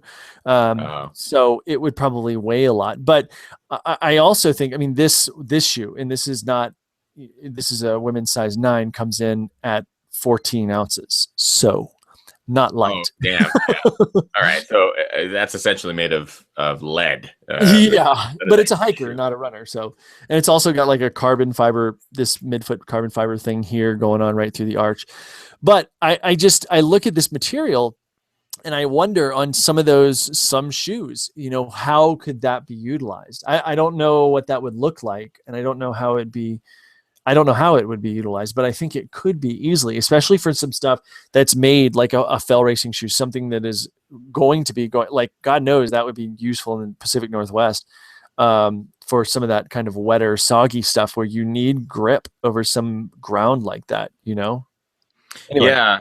And Robbie Run brings up a good point too. I was thinking the same thing as far as hikers and stuff. The new Tour series from Hoka, which I don't know if you've seen it, Brandon, that giant Hoka hiking shoe. It's like a boot that comes up just above the ankle. It is the weirdest looking shoe, but we had Mike Wardian on the show and he swears that it is one of the best hiking shoes he's ever worn. He's running it too. And it's like, it's this crazy thing. It's a monstrosity. It just looks insane. It looks huge. But it has that Hoka cushion and all the rugged hiking outsole, and it goes up above the calf. So it's supposed to, or above the ankle. So it's supposed to provide plenty of ankle support.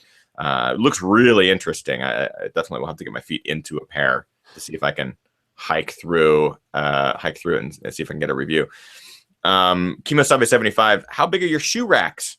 I don't have nearly as many shoes as you guys, and I'm having a hard time keeping things tidy. I donate my shoes as I review them. So after I put enough miles in them to formulate a decent review, I tend to donate them. I live near a donation center where I can just drop them off. If I really like the shoe, I will keep them and wear them until death. Yeah. So I do have a pretty good collection, and my wife can attest. The collection has spread into the hallway, into the living room, into the kitchen. We don't have a big house. It is everywhere. Yeah. What do you do with your kicks? I like to give them away, but I'm a hoarder about it. So the only way I'm going to give away a shoe, for instance, the Fresh Foam 980, the original 980, First Road Fresh Foam. Yeah, I saw that you had I saw that you still had your pair because you did a comparison, like a visual comparison. Exactly. I like to do. I'm not going to give that shoe away until I'm done with the video review of the Boracay. So because I want to roll forward a year so that I can, and why wait around till the Boracay or till the video is probably because I'm going to use it in the video. So I like to be, if they cancel something, I'll get rid of it. If I don't love it, like, you know, you have your shoes that you stick around. The New Balance Minimus Trail 1010 V2 is never going anywhere. And they stopped making that 2 years ago. I'm so bummed. I'm so bummed. Yeah. So with that, I've donated a few pairs. One World Running, Soles for Souls. Also, Nike, you know, has their thing where they chop up the shoes and turn them into things like basketball courts. And tracks and things like that, which is really good. But I also like to give a lot of shoes to friends and things like that. That I know, just, you know, I have a buddy of mine coming this weekend. He's doing Ironman Boulder, so he wears a size 11. So I'm going to slide him a few pairs of whatever he needs. So, yeah. Yeah, that's happened too, where I might get a size that doesn't fit and they'll send another size that does fit, and I'll have this extra pair. And I usually give them to someone who I run with, or a friend or a family member that needs that size. Or my neighbor who has like never run before, I gave him a pair of Newtons long ago, and it's like changed his life, sort of thing, right? Like I never had a pair of running shoes. That's awesome. What do I do with them? It's like, you run in them. You go get some miles logged in them, and next thing you know, he's like, I really love running. And this is why we do that, right? So yeah, it kind of depends. I also have a bunch of shoes from a certain company, which shall not be mentioned, that I love to cut grass in. See, there you go. That's the other way. I also have a number of shoes from them as well that they're in my closet, but I don't know anyone that fits the size. So part of me is like, well, I should either give them away. The problem with giving them away is that it's such a specific size, and sometimes people, they don't know what size they wear in that brand or whatever, and Right. I don't want to waste them because they're good. Yeah, You can indeed. always donate them. Let's see. Still waiting on the New Balance Minimus 00 roads. Love those shoes. Yeah, I never ran in. I remember they had that Minimus road line for a long time that was super minimal. I never ran in any of those. I think I just gave away a pair to somebody. Actually, the 10 V2 or something, one of those. Yeah, it's certainly a nothing there shoe. That's for sure. If you like those though, why not look at the Scora? I mean, Scora makes some super minimal shoes, man. Yeah, and I give them credit too. They've managed to make a pretty damn good business out of the minimal shoe thing for a long time. One of the very first video shoe reviews that I did was of a Scora, and I did a follow-up a year later with a new version of it. And I haven't tried the new ones that have a little bit more midsole, but they still are around and they're still going strong. Like if you are into that minimal game where you don't want to deal with a lot of midsole, check out Scora. They kind of have that niche dialed. They have nice wide toe boxes, really great fit and feel, and the shoes work both as running and casual shoes. I really like that about them. They're kind of a cool mix. Yeah, agreed. This is speaking of brands you wouldn't think of, or that kind of. So this is basically something I show this and people go, "What the hell is that?" This is a Helly Hansen. This is the Tarak. Oh wow! Who knew, right? It is a trail shoe, quite light for a trail shoe, pretty minimal. I mean, you can see there's just simply not much in the way of stack. Nicely lugged. The only strange thing about them is that if you look, it kind of looks weird, right, in the toe, because it kind of comes up to this point perfectly wide, and then it dips in on the lateral side there a little bit more than I'd like. But generally pretty comfortable, and it's still doing quite a minimalist thing. People just don't think about Helly Hansen as a running shoe. They make running shoes. It's not, Yeah, it's not the only brand that I've seen try to enter the field. What was the other one? Dynasport or Dynafit? Dynasport. Dynafit. Was another brand that when I was growing up, Dynafit was all skiing. It was all outdoor alpine, crazy stuff. And they weren't even in the running shoe game, but now they're coming out with like vests and gear and shorts and shirts and all sorts of stuff. I wouldn't be surprised if there's a shoe in the lineup. But it was really surprising, and it's kind of cool to see these brands that maybe aren't necessarily your traditional running shoe brands kind of getting into the game. I will always try something once to see if it's even in the ballpark. That Helly Hansen one looks really interesting. Nice minimal. Have you tried running in it yet, or is it still on the shelf? I have not. I mean, I've had it out for a few kind of kicking around hikes, but not really running it. Getting the baseball bat out? Oh no, I was going to bring this up when we were talking about kind of off-road stuff. This is Lecky Carbon Vario Tour Stick. Tour Stick Vario Carbon. It's a trekking pole that you can run with, super light carbon fiber. And it breaks way, not hugely down, but breaks down. Anyway, I was going to ask if it compacts itself, because that's the latest trend in some ultra. It compacts down, so the top goes down to about there, and then the bottom, it's about that big. Okay. So it's not a three-way fold like the Z poles or Ultra, the Z pole Ultra Distance or anything from Black Diamond, but it's super lightweight. It's an excellent pole. I've used it for backcountry skiing, frontside skiing, off-piste, on-piste. I've used for hiking. I've used it for running here and there if I feel like using a pole, which is very seldom, which is probably why I fall a lot. The Z poles are at this point kind of the standard for ultra runners because they're so light, so collapsible, and I've heard that their customer service and repair and swap policy is like awesome. So if you happen to break one or bend one, they'll just send you a new one. Based on rumors that I've heard from other people, which is pretty good. Any thoughts on or what happened to Scott shoes? says Robbie Run. I am actually, I believe I'm getting a couple pairs from Seven Hills Running Shop up in Seattle from Phil up there. I think he just got a whole new shipment of some of the new Scott stuff that's coming out, and he's going to be sending those down because I've heard some good things about some of the new iterations. I think some of the like the kind of hard Carnahabaloo. Get there. Man, Carbonarbaloo, the Carnarbaloo, whatever the Scott Carbonara wasn't even close. It sounds like a pasta sauce. They have a new version of that coming out. I believe it adds some weight, but I think it also fixes some of the issues as far as durability and stuff. Because my first version of the Carbonara busted through. I busted through out in the pinky toe. And I know a lot of people that have done the same thing. So that's a big bummer. Have you run any of this kind of stuff, Brandon? I've not. It's what is it? Now I've got to look up the name of it. It's a Carbonarbaloo. Oh, who knows? I'll look it up. Anyway, I've not, but I remember they came out with a T2, which was this shoe specifically for triathlon.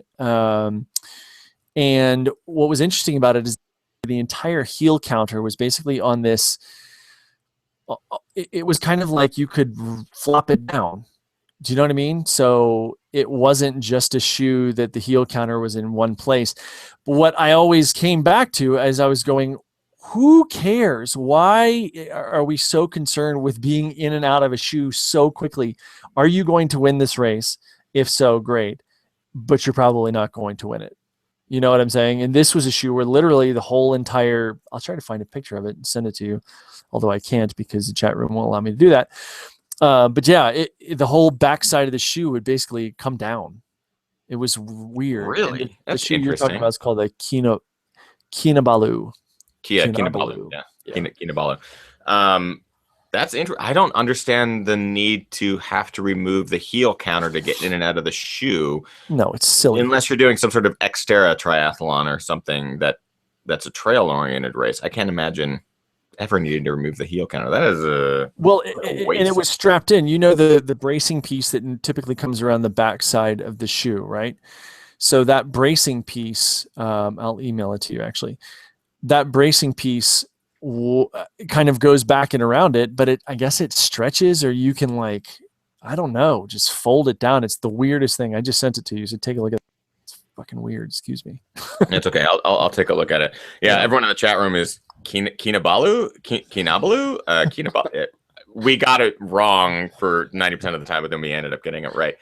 People are talking about the poles and why would you ever need to use the poles. I will say that it's primarily for races that involve a lot of steep terrain. I have yet to do a race that is that intense. A lot of Euro races or sky races use that, or vertical kilometers. It's when you're going up at terrain, essentially this steep, 40% grade, 35% grade, where it's almost beneficial to have those poles not only provide you with a bit of stability, especially on some of the sky race terrain, which is very narrow, but also to give your back some alleviation, because it essentially kind of keeps you upright and allows you to engage the glutes more than just focusing on the calves and the quads, and it kind of forces you to stay more upright and triggers other muscle groups. It allows you to go much further up those steeper terrains. And what's really cool is I actually just learned this. I haven't run with poles or done any sort of descending in snow or pulse rolling or anything like that. But a lot of those fast guys that are running down these incredible snowscapes with poles, so they'll be hiking up really steep terrain, and they'll run down the ski slopes with the poles. What they're doing is they're breaking the snow with the tips of the poles in front of them where their feet are going to go, so their feet don't take time breaking through the ice. The poles do that before their feet actually get into the spots, which I learned about last week or 2 weeks ago when I was in Flagstaff, and I was like, oh my God, that blows my mind. So there was an actual benefit to using the poles going downhill. That's why you see those guys just flying down some of those ski slopes and stuff like that. It's really interesting. Yeah, it's cool stuff. Hey, I had a question for you. When you film, do you use a gimbal at all, like a little tiny handheld gimbal? I got the question a lot after the last film. So I have used the gimbal. I have not used the gimbal. I have of course it's not in this room. I have an electric gimbal to hold a GoPro that when I bought it a year ago I was like, oh, this is going to revolutionize everything about trail running films that I'm going to be making. I'm really excited. The downside is that you have an additional device that you're carrying that is battery operated. So you're going to be dependent on having batteries. Thank you. My beautiful wife. Hi, babe. How are you? Good. She brought this for me. So this is what my gimbal is, essentially. The GoPro sits in this little cage. And it's battery operated, and I can move this pole. This is a terrible... This is how it works. So I can move the pole wherever I want, but the GoPro stays exactly where it is, and it compensates because it's a gimbal and it has, you know, weighted and brushless motors and stuff like that. But it is battery operated. So the problem with carrying a battery operated device, it's exposed to the elements. So if you're in any sort of inclement weather, it's done. It's fried. Not only that, but your GoPro is exposed, so it's done. It's fried. You can only run in really good condition. And if you have it on your pack, which I do, you can't sweat. Don't even think about sweating because the sweat will soak around the device, soak around your GoPro and ruin it. So when I got it, I was thinking it was going to change everything. And what I found over the course of time was that it was almost more of a hassle than it was actually worth money-wise. However, I finally got a chance to race with it at the Leona Divide 50K that I ran in March, but then just dropped the video last week. And that is all shot with this gimbal. What ended up happening was the footage looks great. It's super smooth. It takes a lot of the shake out that I normally had with the pole, just using the telescoping pole. So the footage looks awesome. Some of the major downsides were you're carrying extra weight. This thing's, I would say, 1.5 to 2 pounds extra weight in your pack. You have battery issues. If you, in this case, the batteries that I originally got with the device sucked, so they ended up burning out after that race. I couldn't, like, they were rechargeable, but they wouldn't last more than 3 minutes, and it was just this huge issue. It also has a lot of sharp edges, which tore up my pack. So anytime I would take it in and out of the pack, it would just shred the fabric in my pack because it was because these little sharp edges catch, and when you start yanking it out, you're like, oh, it's stuck. It would just rip the fabric. And then you have to be super careful about how you put it into your pack. You know, this is just for me because this is kind of how I do it. But you have to be very diligent about getting it into the pack the right way. And then you have your GoPro exposed to your back sweat and water. And I took this into the Grand Canyon when I was there. And it was essentially carrying a lightning rod out of the back of my pack when the storm rolled in. And it was like all I could do to just keep from having a panic attack, thinking that I was going to get struck by lightning with a battery-operated electronic device sticking up out of the... It was awful. But the footage looks great. I wish there was something that was more durable. Don't they make one? I saw some guy on YouTube was doing a review for an iPhone gimbal that I think was just simply mechanical. There was no battery to it. I imagine it's not as smooth. They make a lot of manual gimbals. This is the new technological version of the mechanical gimbals. So the mechanical gimbals essentially are they're using weight as a major source of balance. So to get a GoPro, there's a couple GoPro handheld analog gimbals that are available. You don't have to use one for they do have them for iPhones and various smartphones, but there are more analog versions for GoPro. The problem with those is that they take a long time to balance correctly, and you're not dealing with enough weight for them to actually be worth it. What you end up getting is a lot of like rocky footage. So it'll stay balanced, but what will happen is the camera will drift from side to side or do this sort of thing. So even if you're running with it, it will drift. And they're just harder they take a lot of user practice to get them to be really dialed in. Because this is a great camera. I really love the footage, and it's got built-in stability, but that only goes to a certain degree. And so even using that stability, even filming at whatever is filming at 60 frames per second in 4K, which is eating up memory like a mother, it's just not nearly as stable as I would like. So, I don't necessarily have the scratch to be dropping $500. Not that was that much, but if you, I don't know, if I feel like what you're saying is that is it worth it in terms of durability and the hassle of really mentally playing around with it and making sure that you're not putting it in a place where it's going to get damaged, or putting it in the pack right, or taking it out right and trashing other equipment. Maybe it's $500 over the course of a year, cost plus. So I don't really know if it's worth it, but I'm also not making epic films quite the way you are. So I mean, it's a challenge that I'm really trying to overcome, is like, as I try to up my game and to continue to kind of push the envelope as far as trail running filmmaking is going. I can't carry a DSLR. I can't carry one of those big cameras with me on a run. I've done it a couple times for adventure runs and stuff like that, but it's so much weight, because then you're dealing with pounds. Oh, I just almost pulled my headphones out. But these lenses weigh, I mean, this is a 1 pound lens, and then you get another 2 pound camera attached to that, or even a 2 pound lens with a 1 or 2 pound camera. That is so much weight to be carrying in a hydration pack, which is not built to carry that much weight. So a GoPro or the Sony 4K adventure cam is like, or action cam. That's how we solve that problem, is by carrying a camera that is essentially minuscule amount of weight. But to get the best picture quality out of that, we need more devices like this. And this is just now starting. Kimo75 brought up in the chat room the Lily drone, which I saw day one. Yeah. And in my mind, I'm going, this is awesome. It's that drone that you can throw up into the air or throw into the water, and it activates itself and it follows you on your wrist strap. It's not the first one to come out. In fact, it's really far down the road. It's just marketed and packaged really well. The first problem I saw with that is that it wasn't being released until mid 2016. And at that point, I think there's going to be 5 or 6 competitors that are already doing more than the Lily drone could do. Because I don't think that shot more than 1080p.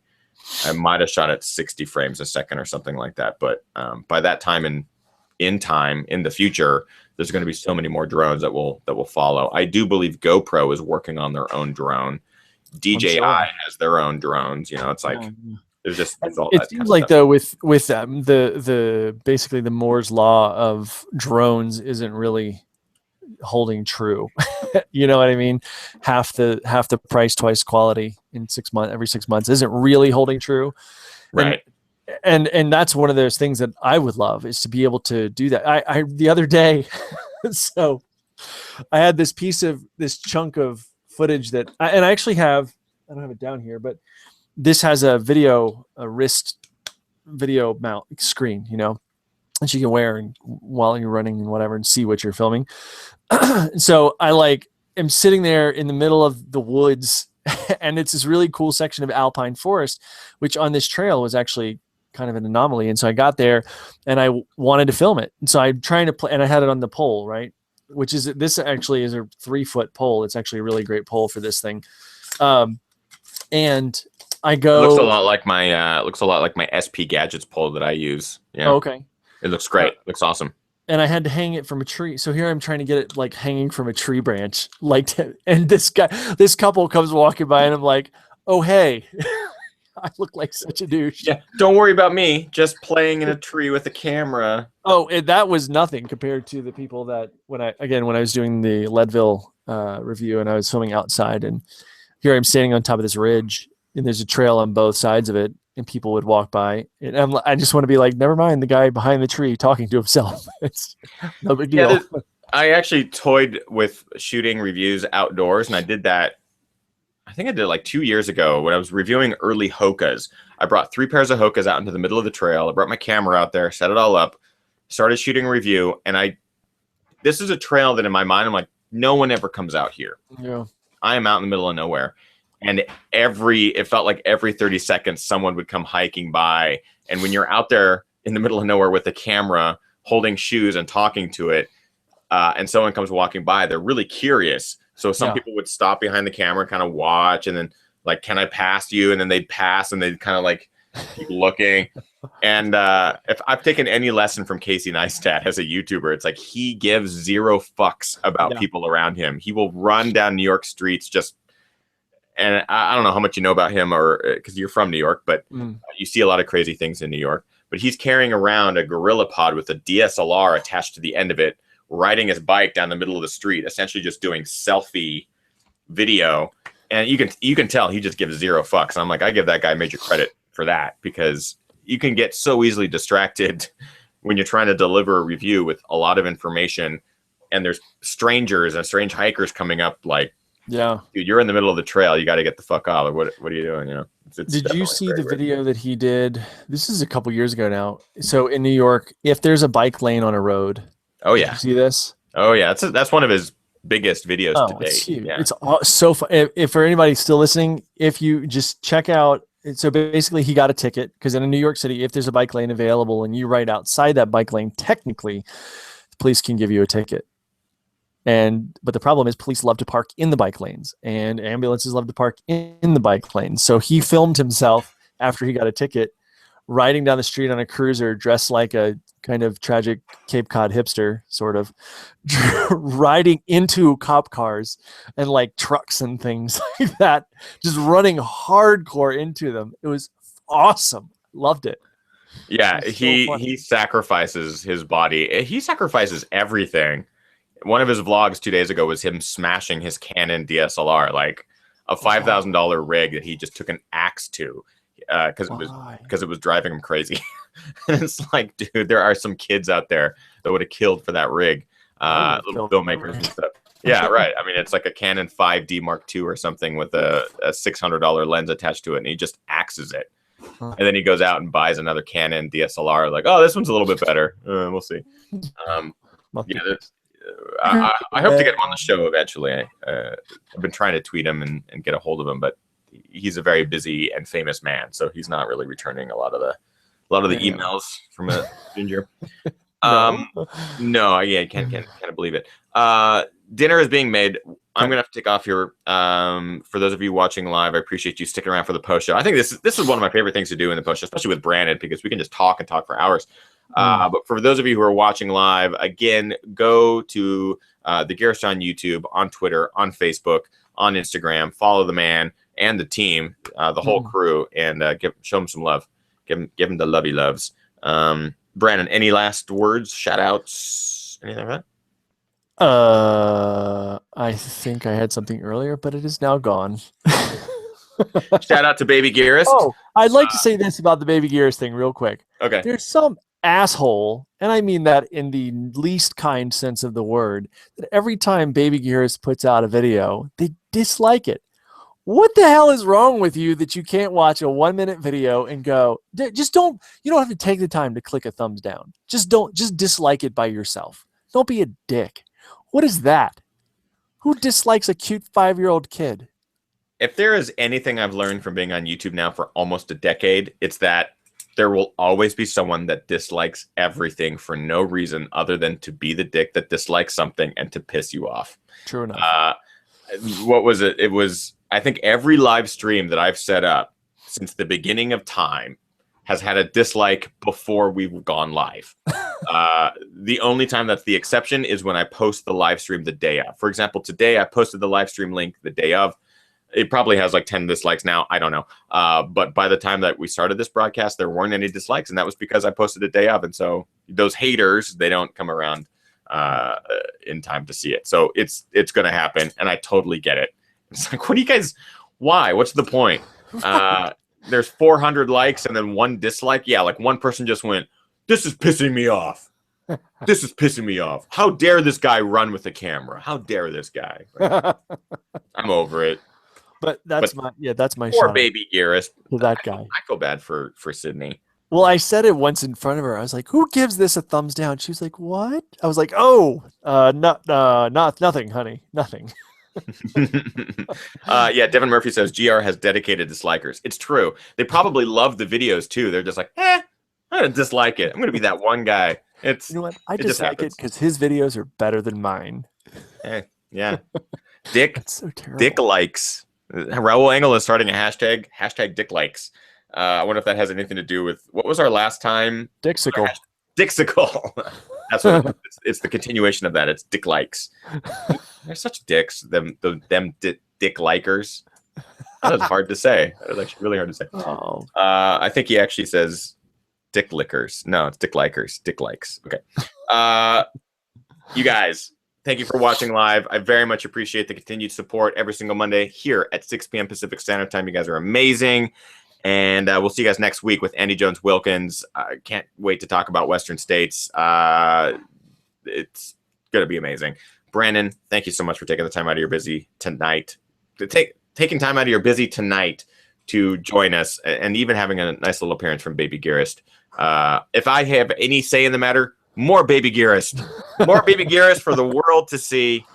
Make her a star before she even knows what it means. I will do my best to violate child labor laws. So that's it for tonight's show, guys. We will see you next Monday. Hope you're training hard, racing hard, and pride of the hardest. That's it. Good night.